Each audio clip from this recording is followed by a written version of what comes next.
What up? What up? It's been so long. How you doing? I'm great. Good to see you. I feel How's it like I going, haven't seen you in man? years. Oh, it has been I years. know you don't come down any shows or anything. I'm sorry. They're always like on a weekday or I already have something No, going they're on. not. What? No, they're not. Sometimes yes, but most of the time, weekends. Weekends. Can you hear and see Weekends. me okay? Yes. Yeah. Okay, perfect. Well, I'll be sure to try and make it out the next time you're in town All for right, sure. we'll see. Because, What part of Milwaukee are you, or Wisconsin are you in? I'm just in Heartland. Oh, that's not too bad. Chris, where are you? I'm in Syracuse, New York. Oh, you're closer to me. That's great. Where are Yep. you? I'm in Manhattan. Oh, okay. I was just there, 3 weeks ago? End of Really October, nice. right? Yeah. Yeah, end of October.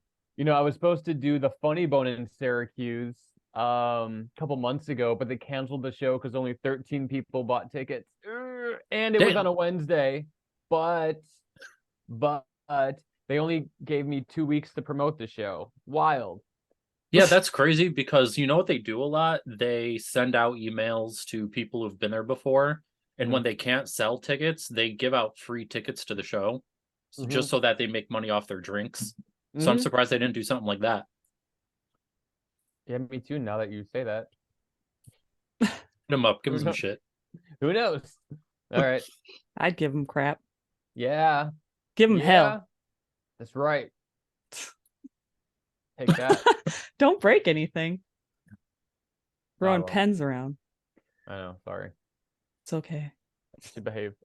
All right. Have we started? Is this it? We're recording already, so yeah. Great. Well, it's good to be on the pod. Is it a video pod or just audio? We're just audio right now. I I know do. we've had some other people ask that, but I'm like, I would like to do video, but with YouTube, you actually have to go physically upload it every time.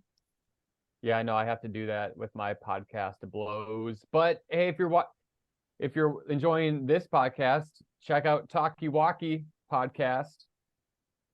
Can I do a Yes. little plug real quick? Yeah. You can edit it out and put it at the end if you want. You could say whatever you want at the end if you want to. Great. And Yeah. leave it there. So, are we talking music? What are we doing? We're A talking bit of both. everything. Yeah. I mean, we're Both? technically a music podcast, but I mean, there's only so What? much I can ask music. Yeah, wise. I did come up with a few comedy questions. Oh, I I say a love few. it. I think it's more like 8 or 9. Whoa, we're that's a kind lot. of Okay. we're kind of making it like we started it as a music podcast, but we're like, you know what? Maybe it can just be music and more, or music and sometimes more, or Music and something more. like that. That's great. I love music and more because I mean you can start it out like talking about bands, but eventually you're gonna break off into like sub conversations that'll lead into other topics, right? That's typically I'm sure what happens. Like you go with great intentions, but no one can talk for an hour on like pop punk and the rise of emo, like you need to Well, like no, I mean, you maybe can someone talk to can, but bands I can't. about we've been interviewing bands, so I mean that's easy. Yeah, So that's fun. you I can love ask them bands. questions all about everything. So I love bands. Who did you talk to? This weekend was fun. oh my It gosh, was this it was a weekend, little crazy, but we had a band from Russia Sunday Sunday morning. morning, and then we had a band from the UK like an Whoa, hour after. that's nuts. That's Yeah, cool. they're All smaller right. bands, but that's what we wanted to start the podcast for too, get new music out. I think that's cool. That's really fun. I like that. So yeah, well, we'll get started now because we Okay. have a time crunch or something. Maybe All right. I don't know. Do we? I have four, like how long are these usually? Not super long, as long as you're not Like like super 32 an winded on your hour. answers. Oh, I can do like 45 minutes. Is that good? We'll do what we Is that can. Yeah. all right? Yeah. All We'll right. do it. Let's go. I have 3 shows tonight, so I gotta prepare. Yeah, you don't need to prepare. You've done so many now. Well, now that I'm doing stand up, so I do stand up comedy. For those of you who don't know, I've only been doing stand up for about 5 years, but for the last like 20 years, it was like comedy juggling shows. So that if I ever get booked, I don't really get booked for juggling anymore, but if I do, I could do that show like in my sleep. I don't have to practice. I can just like show up hungover, like with a half a boner, no problem.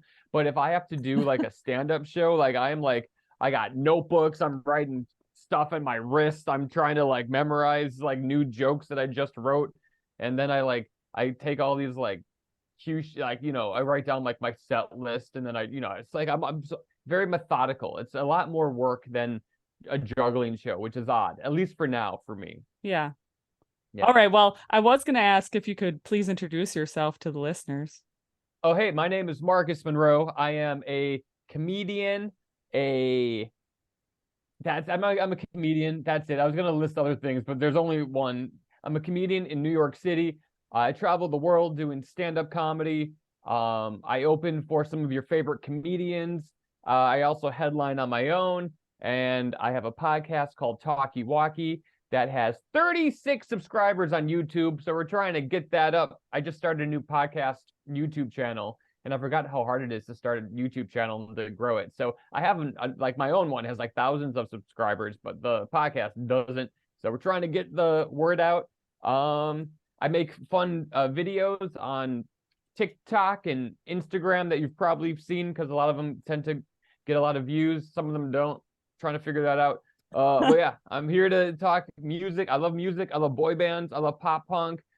I love O-Town. And I still have like teen magazines in my office.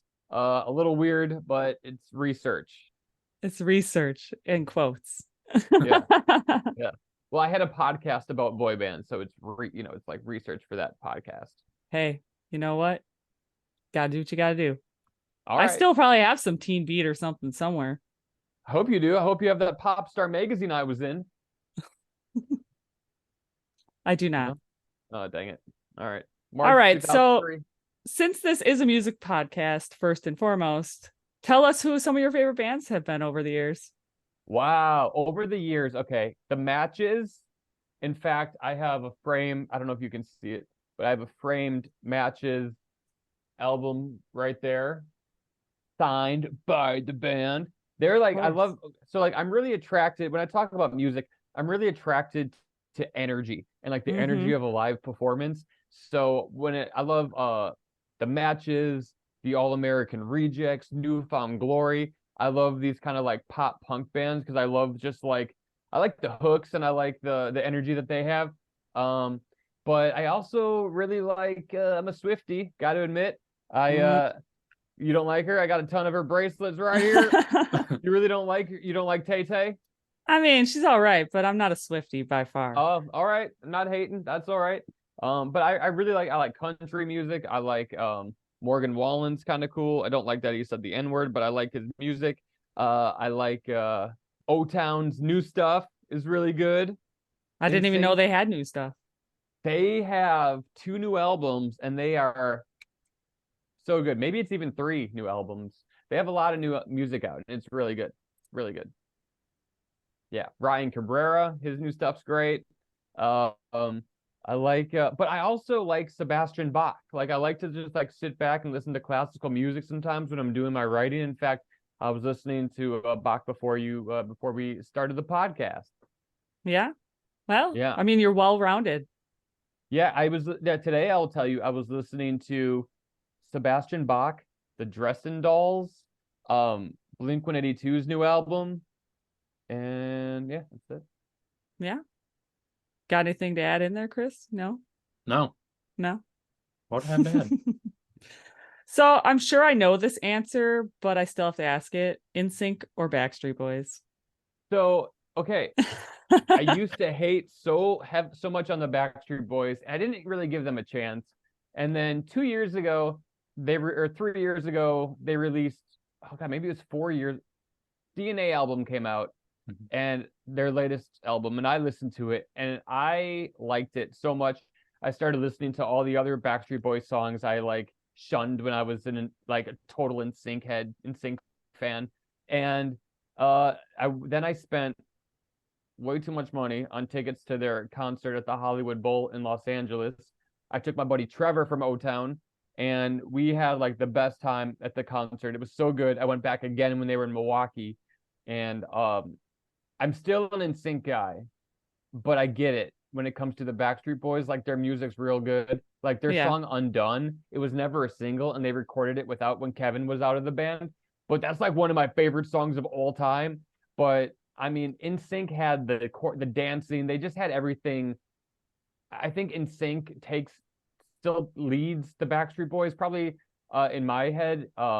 Just because of nostalgia growing up with NSYNC. Like it was always like I couldn't have both growing up. It was either one or the other. For me, it was NSYNC. Yeah. I mean, it was Yeah. I first liked Backstreet Boys and then NSYNC came out and I was like, well, Yeah. they changed my mind and I like them better. But I've seen them both. Yeah. But that was back in like 1998 and 99. So Well, did you ever get into O-Town? I did. And O-Town played at my high school. They did? What high school did you go to? Oconomowoc.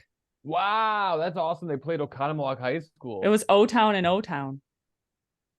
Oh, yeah. Because they had cool. like a thing on the radio where they were doing like pennies for peace back in the day. And we raised cool. enough pennies. We won with the pennies and they came and played.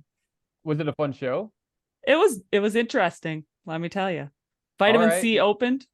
Oh, yeah. So O-Town is going to be back in New York on the 10th, which is Sunday.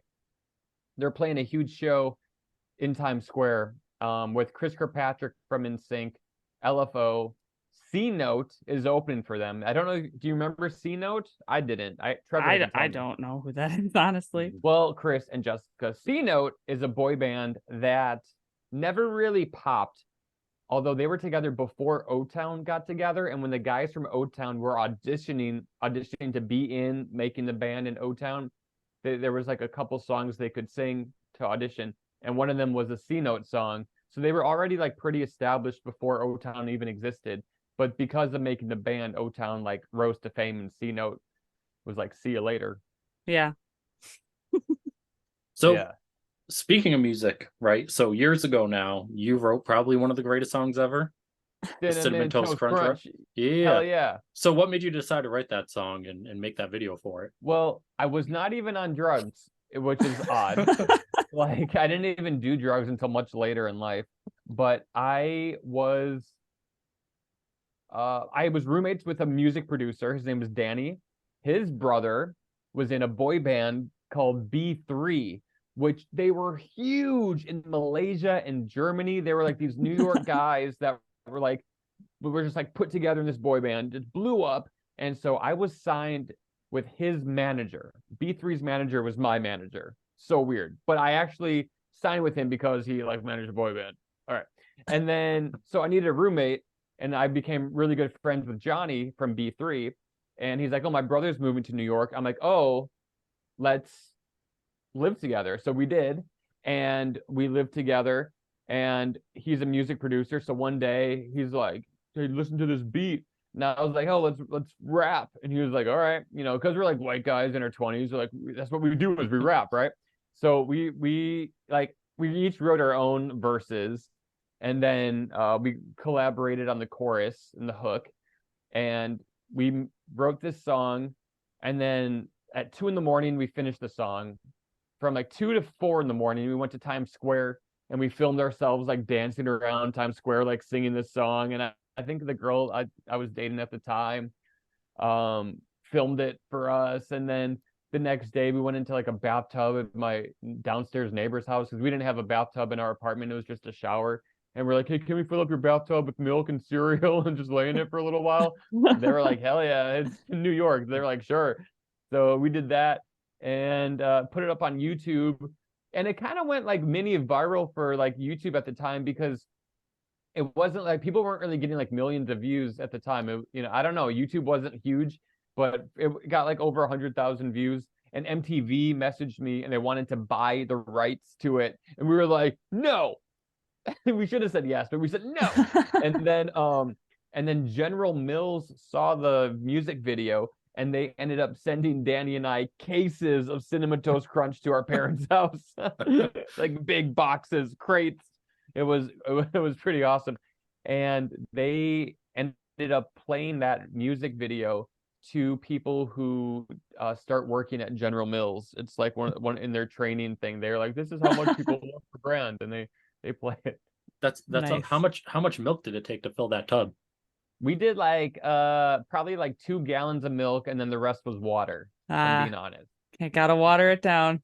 Movie Milk would have magic, been more baby. expensive than water. Well, we were broke college kids at the time. Like I It's true. wasn't making, yeah. So it was, we had to do what we had to do. So now I'm gonna take it back, and we're gonna talk a little about juggling. Because Sure. the first time I ever saw you, you were juggling at like Summerfest. Okay. Yeah, that sounds about right. So when did you learn how to juggle, and what led you to want to perform in public juggling? Why would you do it in public?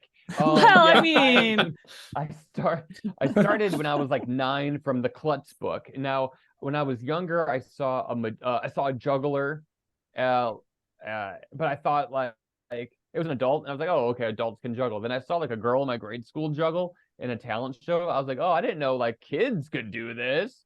So I asked for the Klutz book for my birthday, and I learned how to juggle from a book, which is so weird. That's like learning how to play guitar from a haiku. Like it doesn't like it's such a visual thing. You need to almost see it. So then eventually I bought like VHS tapes and stuff because this was pre-YouTube, and I just learned how to juggle, and it was fun because I was actually doing like a little bit of magic before that. Nothing good, like linking rings, like I had stuff that worked on its own. I didn't have any skills. But when it came to juggling, you had to have skills because it wasn't something you could just like do. You had to like put in the work and practice. And so I would do like birthday parties, block parties, some parades. I would kind of like do anything I could to not have a real job. But I was actually making like pretty good money. I remember I performed at a talent show and I won first place. I was probably like 12 or 13. And then this lady came up to me. Her name was Barbara Lee, and she was the head of the Milwaukee Public Theater. And she's like, hey, I book jugglers for like parades. Would you want to do that? I was like, sure. She's like, I pay $25 an hour. I'm like, what? I'm in. Like, that's amazing. $25 an hour. And so I especially would back then. Back then, that's right. I mean, now that would be like $50 an hour. Like, it was a lot of money. And I was a kid. Like, I was like 13 years old making more than like my parents. Like it was like for the time that I was working. They worked. I wasn't making $25 an hour 7 days a week working 40 hours or anything like that. So my parents would drive me to these parades, drop me off. I'd do the parade, they pick me up in 2 hours, and that would be my work. I'd make like $50 in a day. It's pretty good for 12 or 13. But then I started like phasing out of the parades, and because they wanted me to wear this like ridiculous shit, and I was like, I didn't want to wear like a weird costume. I just wanted to be me. But that's not really interesting. If you see like a guy in street clothes just like on a unicycle juggling, you're just kind of like, is he even part of the parade here? So my career then I started street performing. That's right. So I started street performing at Summerfest and a lot of festivals around Milwaukee, River Splash, Bastille Days, anywhere I could, Pride Fest. I didn't care. I was just trying to work and practice, make money. And people started to like recognize me around town a little bit. I got like, I wouldn't say I was like famous, but I was kind of like a staple at most of like the festivals in Milwaukee because I'd be there during the day. I had a fun show with fireworks and fire and knives and tall unicycles, and it was quick. Like each show was like 10 to 15 minutes, and I'd do like 10 shows in a day. At the end of the day, I'd be like sunburnt and like starving, and burnt up. I like burned the hair in my arms and like my eyelids, which is I wasn't good, Chris. Like I was not a great juggler. You were like great. What are you talking about? I mean, compared to like the kids now, I was like I could juggle like 5 torches and I was doing fun tricks, but like I was also pretty reckless. Let's just say that. And then I would open for bands when they come into town. People find out about me, or I'd try to self-promote, and I opened for Hanson, I opened for Gavin DeGraw, I opened for Ryan Cabrera, I opened for Amy Mann, Hanson, the Bodines, Cake. And one of these shows I was booked in like 2006. I was opening up for Cake at the Riverside Theater. And were you at this show? The New Year's Eve one, yes. You were there, right? Yep. I was there when you went down and decided to break your feet. Yes. So yeah, it's kind of a funny story. So I wanted to do something really cool for this show. And I knew it was going to be like one of the last times I was probably doing like a big extreme stunt like this. 'Cause I was getting older and like I was getting off my parents' health insurance, So I was like, all right, let's just do something crazy. So I bought a 12-foot tall unicycle, and then I decided to juggle a prop I invented called the Norch, which is a knife and a torch just like taped together. And then I had a helmet on for where I taped fireworks. It wasn't even like connected. It wasn't even for safety. And then so cake's about to go on. I climb up this 15-foot step ladder. I get on this 12-foot tall unicycle. I light the firework. I light my Norches. I start unicycling out. I start juggling. I don't drop a thing. Everyone's like going crazy. And then I'm supposed to go back to the ladder. Like everyone's waiting for me to come back to the ladder, somehow get down and take my bow. But I was like, I mean, people were going crazy. It was fun. People were just like, yeah. I remember looking out into the audience, just like taking it in and be like, oh man, this is cool. And I just jumped off the unicycle, and then I hit like the stage, I guess, and it just broke both my feet. But I didn't know my feet were broken. I had all this adrenaline. I got up, started running around, just crunch, crunch, crunch on my feet. I get to the green room, and I couldn't even walk. I had to get my feet in bowls of ice. I had they gave me a nice little green room with like, a bowl of ice and soda, and I took all the soda out and put my feet in there. It was like, oh God. I remember my dad was there. He was like, are you all right? I was like, yeah, but I think my feet are bruised. I just thought they were bruised because they didn't look broken. The next day I couldn't walk. I went to the hospital and we got x-rays and they were fractured. Both my heels were busted. Yeah. Which is also the name of a good band, Busted. At least you were still on your parents' health insurance. Yeah. Oh yeah. Oh yeah. Well, it honestly didn't even matter because they didn't even they were like, just rest. They didn't give me That's any. true, like, I guess. Certain things can't be fixed in feet, I guess. Like toes, a lot of times they just splint stuff. Yeah. I think I wrapped up my feet and I just kind of stayed in bed for a week or two, and then I started like carefully, slowly walking places on my tiptoes. It's like pretty much how I got around. Yeah, when I was younger, my friend and I used to skate, and he jumped off a loading dock on his board. He thought he hurt his knee, like the pain radiated up his leg. He broke his ankle, and he walked home. It was like a mile and a half. Years later, he had something else going on with his leg, and he got an x-ray done. He's like, hey, remember that time on your birthday that I jumped off the loading dock and I thought I hurt my knee? I was like, yeah. He's like, I broke my ankle. He's like, the doctor was like, what happened to your ankle? He's like, nothing. But yeah, so they were able to tell, like, well, apparently he broke it. Yeah, you can see old lines on x-rays and stuff. Yeah. Where they heal. I give him crap every year on my birthday. I'm like, hey, you want to go break your ankle? I mean, I stress fractured my foot, like skanking to Less Than Jake at Summerfest once. Oh, that's fun. Hey, I saw Less Than Jake last summer at the rave. They were with Bowling for Soup. Yeah. That was fun. It's always a good show. They always put on a great show. Yeah.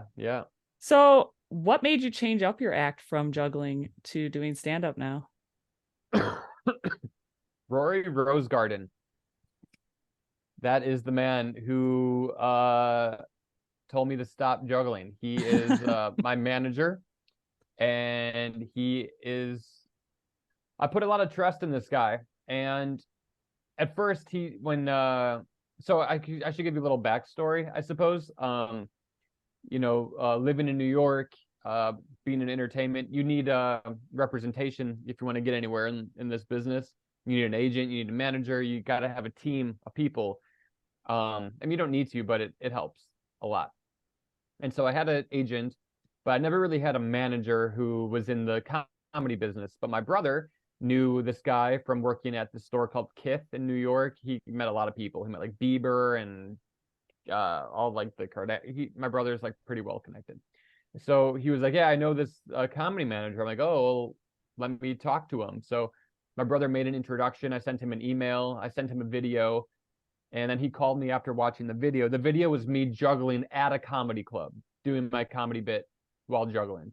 And he's like, oh man, you're so funny. And I said, thanks. He's like, let's keep in touch. I'm like, okay, cool. And then I got passed at the Comedy Cellar, which is like the best comedy club in the world. Getting passed means like you're now accepted to perform there. You can put in your availability and the booker will hopefully book you. It's a huge deal to get passed at the Comedy Cellar because, it's where any given night, Chris Rock, Louis C.K., Brian Regan, Ray Romano, Pete Davidson, Amy Schumer come in and work, Sarah Silverman come in and work on their act. It's like the place to go. So I got passed. I auditioned December 28th, 2019, and I got in, and I emailed Rory the next day. I was like, I got passed at the Comedy Cellar, and he's like, oh my gosh, congrats.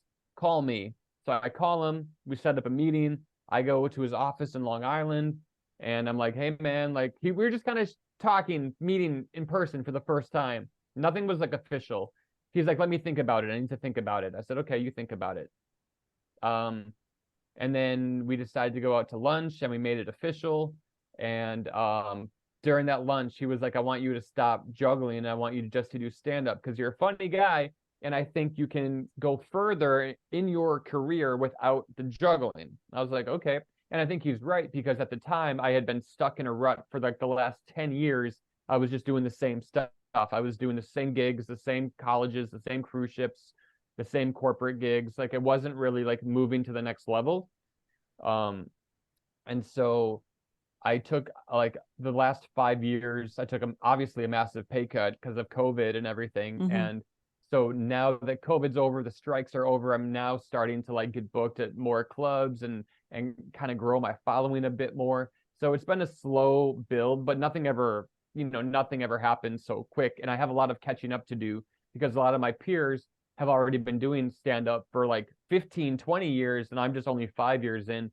So I feel like there's added pressure on me to like write smarter and harder than everyone else and just kind of get like my bearings a little quicker. Like I had experience, thankfully, performing, and I have that down. I know how to write a joke, but it's just like with, it's different without having like a box of props behind me if anything's going bad to like impress people with. Like I'm just alone and naked. So that part was a little daunting, but I'm really glad I did it. Because if I ever do go back and do juggling shows again, it'll just be that much better because I'll have like another, I'll have comedy as a, backup arsenal. Right. I don't know if that's the right word, but yeah. Yeah. A very long-winded answer to your question. It's So, okay. just curious, who are some of your like favorite, I'll say classic or tenured comedians? That's a great question.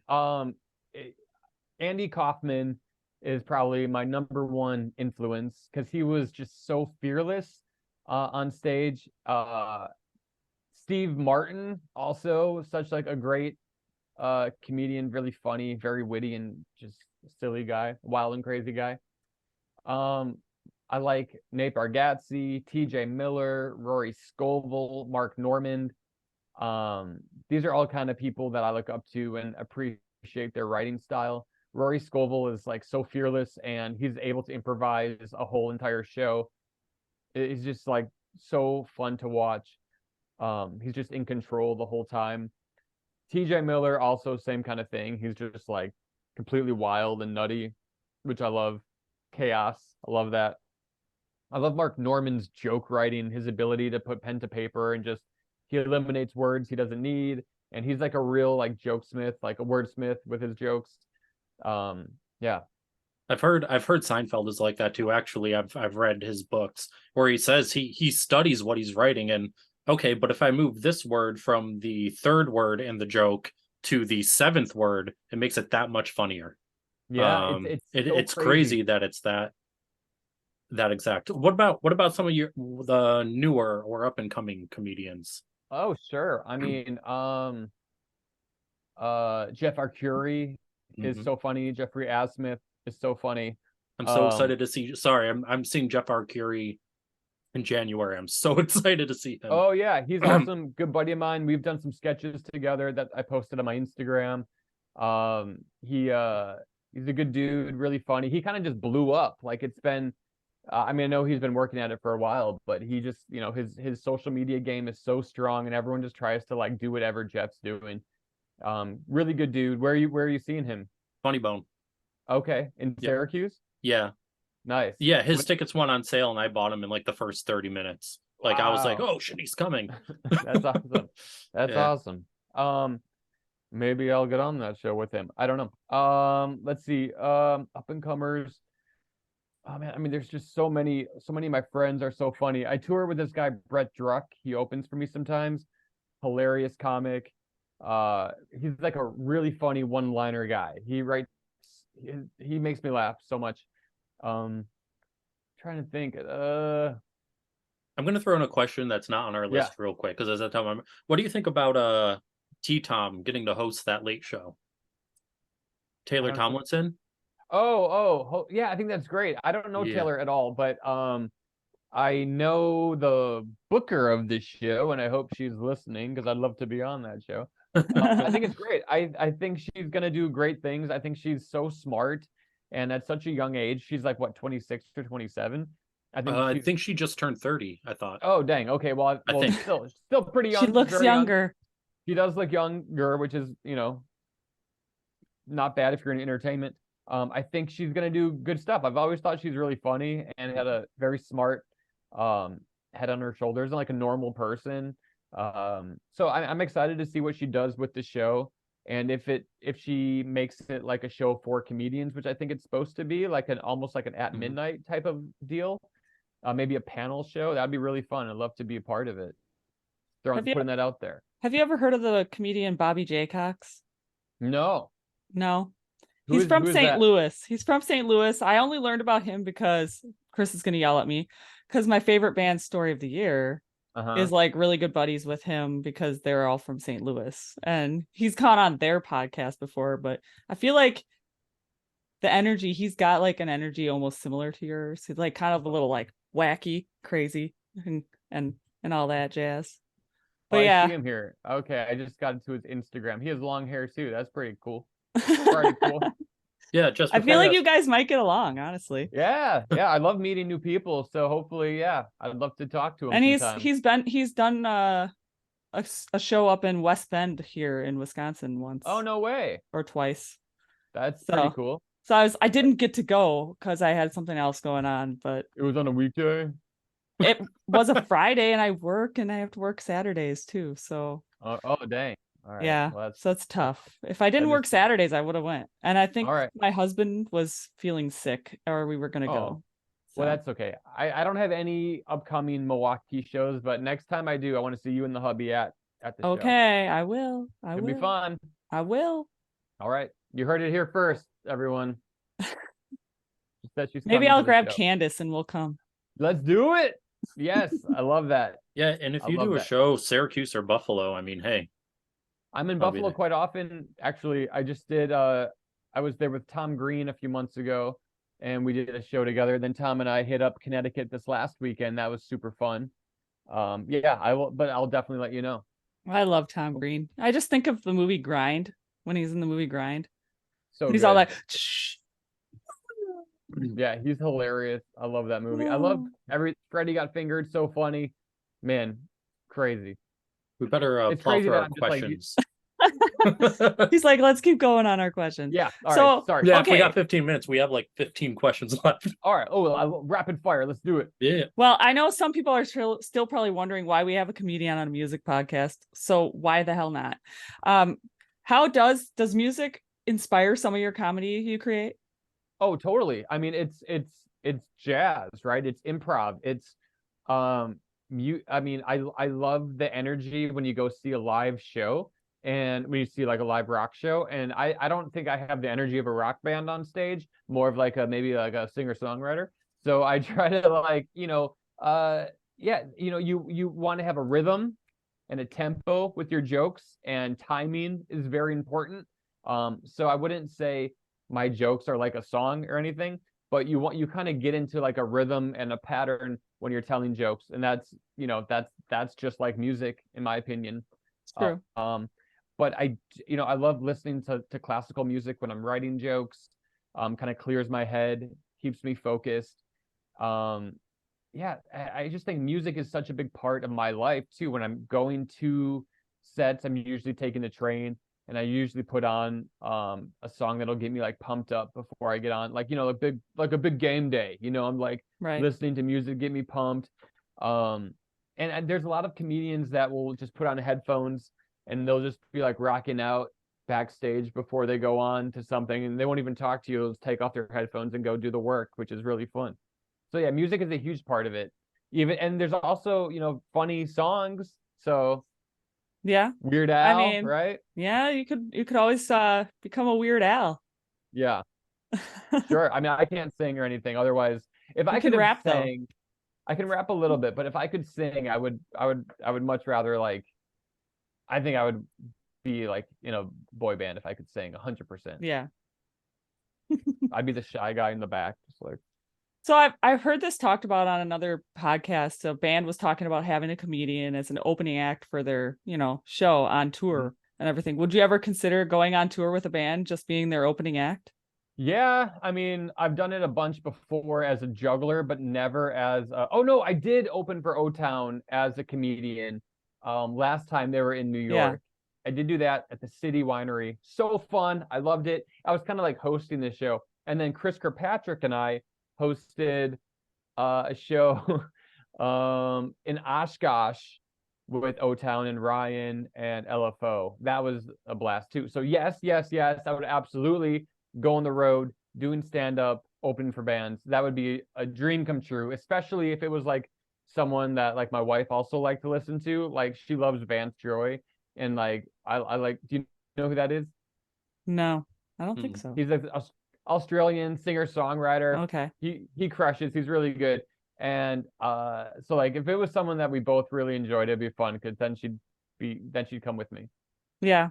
Is there a particular band you would want to open for?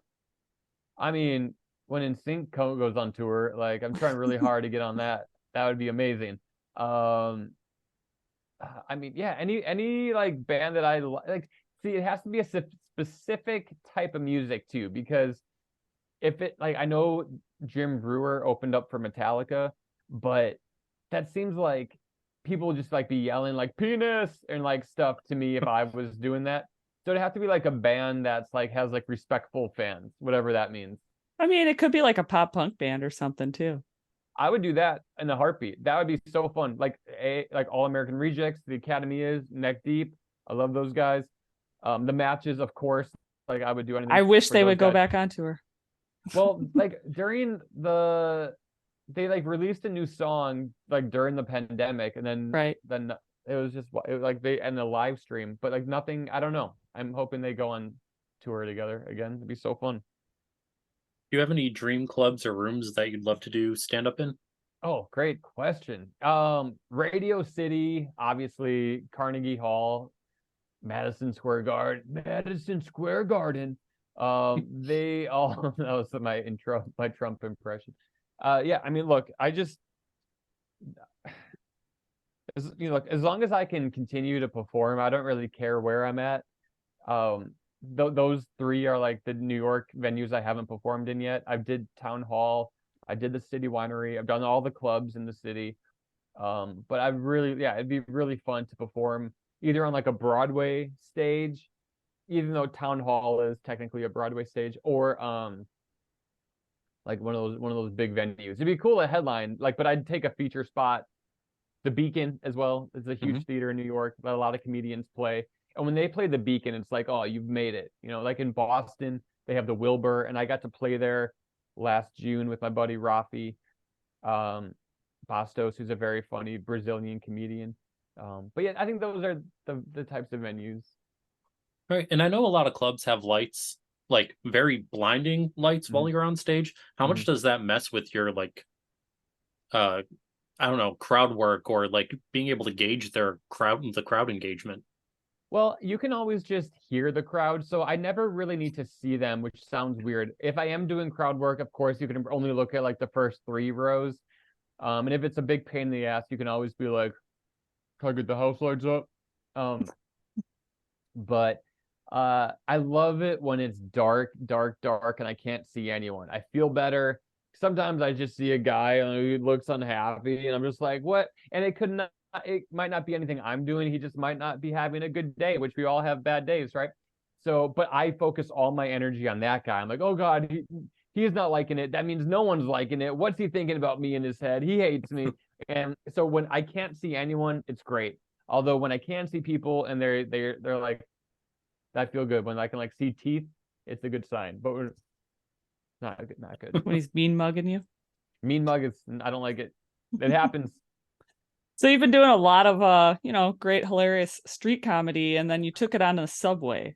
Yeah. So what made you decide to take it on the subway? I mean, I love a lot of those videos because I love seeing the people's faces on the subway. Yeah. Like they either hate it or they love it.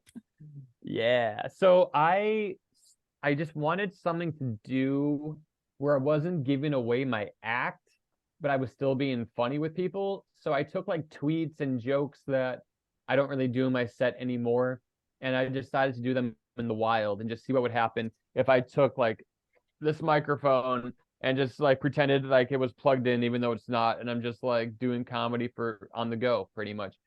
And it went well. And then I went into the subway and I was like, oh, this might be like where I should do it because everyone's here, no one can leave, and you'll get some good reactions from people. And then Halloween came up and I was like, oh, I should dress up. And so I paid this guy to make me look like a zombie, and he's like a professional makeup artist. So he came with like all these prosthetics. He put like conditioner in my hair, and it took 2 hours for this makeup to get applied. It was on my hands, and I was like open wounds and stuff. And then I decided it'd be funny if I was just like me, but like I'm a zombie, but I'm cool, you know. And so that was kind of like my shtick. And then for Thanksgiving, I dressed up as a pilgrim, but I was like a woke pilgrim was supposed to be like my thing. So I got all these like Taylor Swift bracelets, and I wore like a woke button on my lapel just to be like an added layer of funny. And then for Christmas, I am gonna do something on the train for Christmas, but I can't say what it's gonna be yet, but it is gonna be fun. Yeah. Would you be able to tell us about maybe a bit that you wrote that you were super proud of, and then you tried to work it in and it just didn't work out the way you were hoping it would? Well, I can tell you a new bit I'm working on tonight if you want to hear it. Sure. So this bit's not. Hold on. Okay, I'll give you some options. Do you want to hear about a vegan bit, a speech impediment bit, or fighting with my wife bit? Vegan. Vegan. Okay. Yeah. So this one, okay, so the shows I'm working on tonight, they're all like new joke shows. So you go purposely with jokes that aren't fully developed yet. Okay, so the first part goes, my wife is a vegan.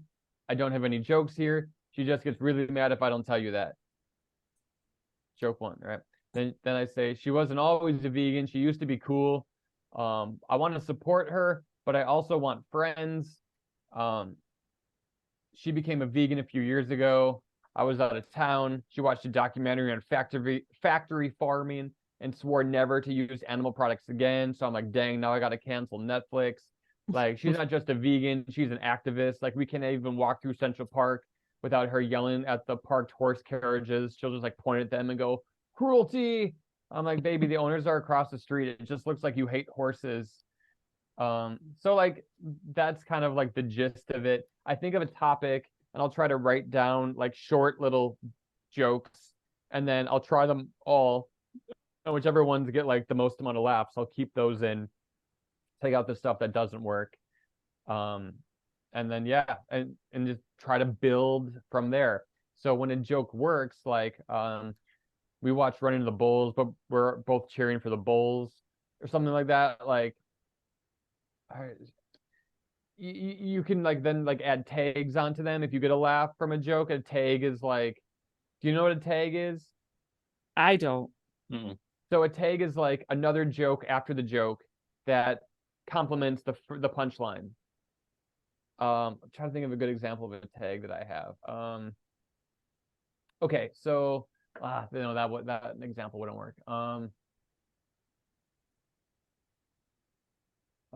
So yeah, I'm trying to think. I like, for some reason I can't think of any tags right now, but yeah, all they are is like a quick line you would say after the punchline to get another laugh from the punchline.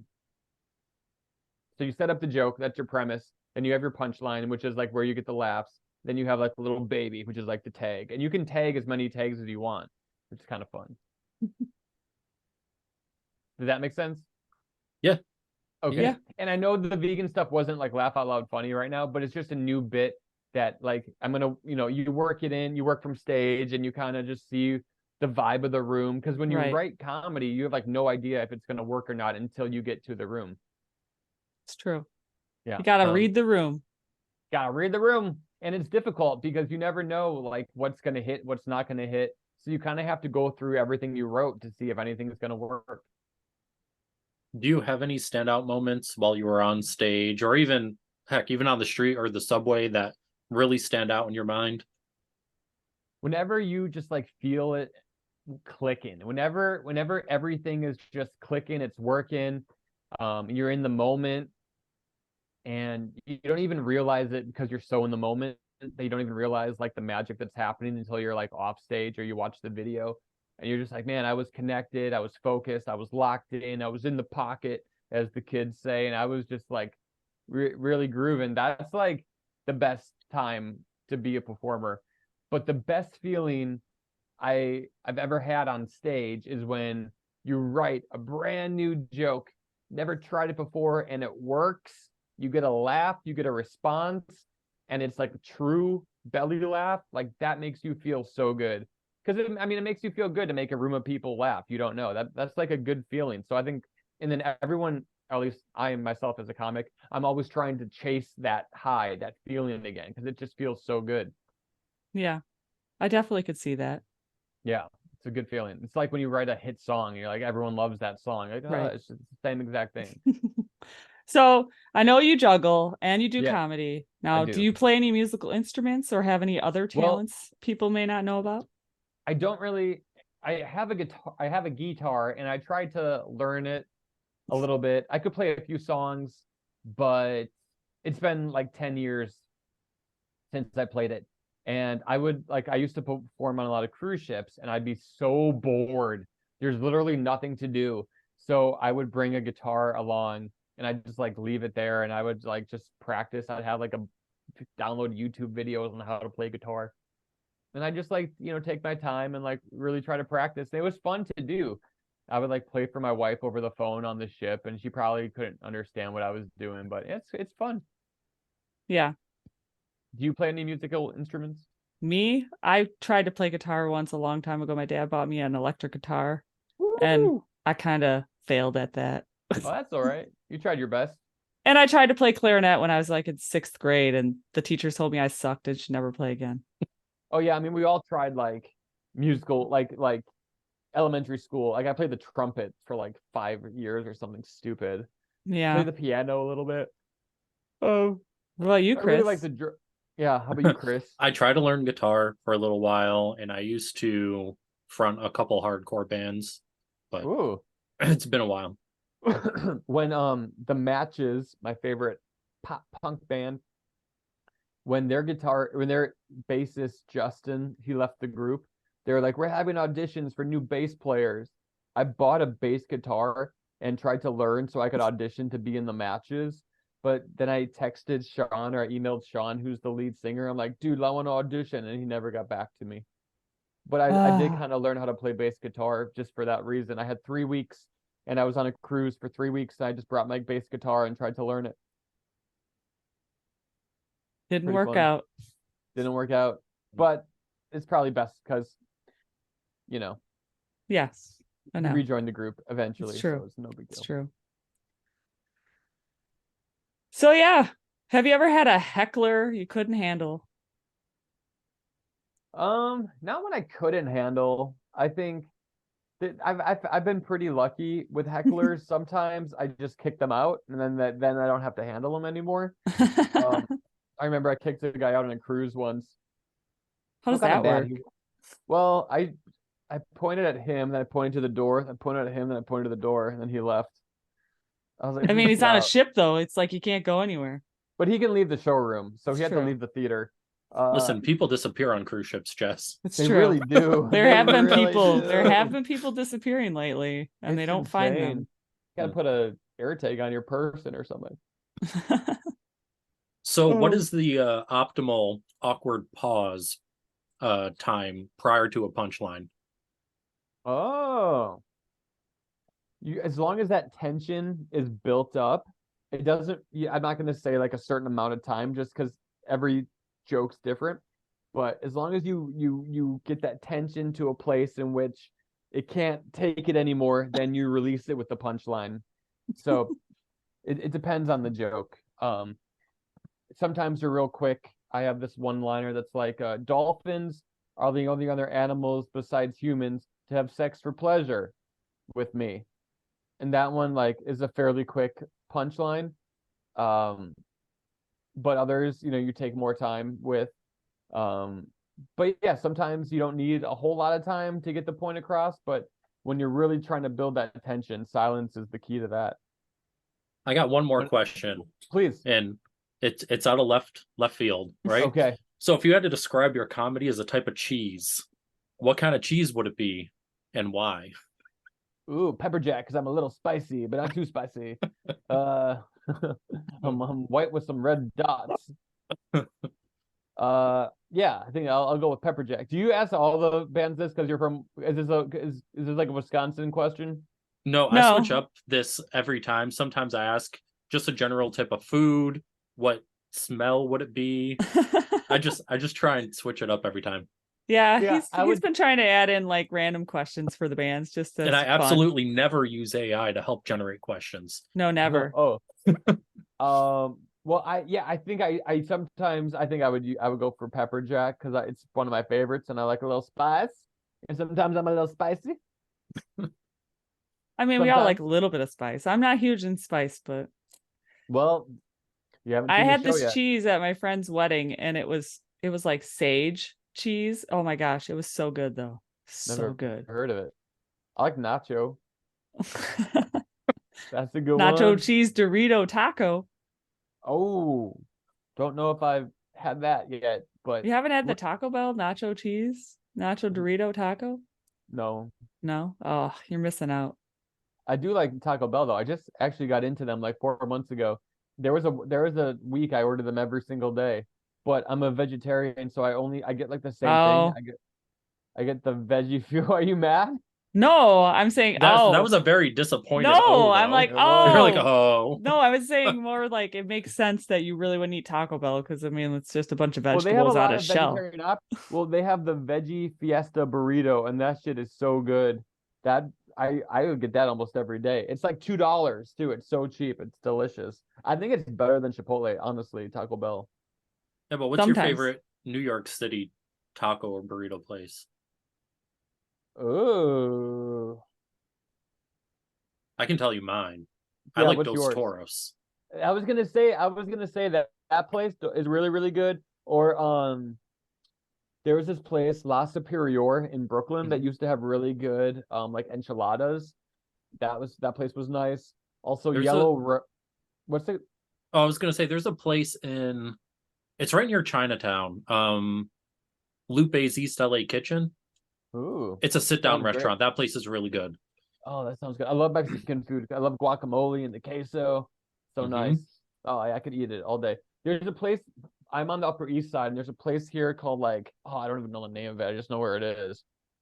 Shoot, but I can't. Oh wait, what is the? They're not worth like a name drop, but it's pretty. I've gone there like twice, and they have like the Impossible meat, so like I can feel like I'm eating a real burrito. Feel like you're eating a real burrito. That's right. I like a good wet burrito and some like spicy queso. I like that. Burritos are supposed to be wet though. Like on top. Yeah, that's how they're supposed to come. That's how they are in Mexico. Oh. If you get a burrito, they're always wet. I gotta tell you, I did go to Mexico City, and the guacamole there was awesome. So good. I had probably the best meal of my life in Mexico City. I was also very high on mushrooms, but it was like it was like a great Mexican restaurant we went to. I loved it. We should do a comedy and Mexican food tour. Ooh, okay. I'm in. Mexican food tour. I'm gonna get some churros. Hell yeah. I'm down. I love Mexican food. I love Indian food. I think I like Himalayan food. Didn't even know that it was a thing. But yeah, I'm so hungry now that we're talking about food. We can wrap it then. I won't make you any hungrier. Yeah, that's right. That's true. I'm not eating until later. But yeah, it's good. I mean, living in New York, you have all these restaurants like just like that will like bring food to you, and it's pretty nice.